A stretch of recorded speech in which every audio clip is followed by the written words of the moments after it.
Welcome back to my channel. শিখব মাটি কি, মাটি কয় প্রকার এবং তাদের মধ্যে পার্থক্য কি। মাটি কি? মাটি হলো পৃথিবীর উপরের একটি স্তর যেখানে গাছপালা জন্মায়। গাছের শিকড় মাটিতে ঢুকে জল ও পুষ্টি গ্রহণ করে। শুধু গাছ না, আমরা মানুষও মাটিতে ঘর বানায় এবং ফসল ফলায়। মাটি কয় প্রকার? মাটি প্রধানত 3 প্রকারের হয়। 1 নাম্বার বালুকাময় মাটি বা বালির মাটি, 2 নাম্বার কাদা মাটি বা দোআঁশ মাটি, 3 নাম্বার দুর্গম মাটি বা। তাদের মধ্যে পার্থক্য কি?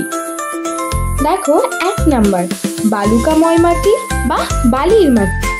এই মাটিতে বালির পরিমাণ বেশি, জল সহজে নিচে চলে যায়, গাছপালা জন্মাতে একটু কষ্ট হয়।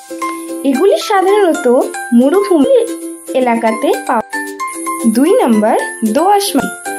এই মাটি সব থেকে ভালো, এতে বালু ও কাদা সমানভাবে থাকে, জল ধরে রাখে এবং বাতাস চলাচল করে, তাই ফসল ফলাতে দোআঁশ মাটি।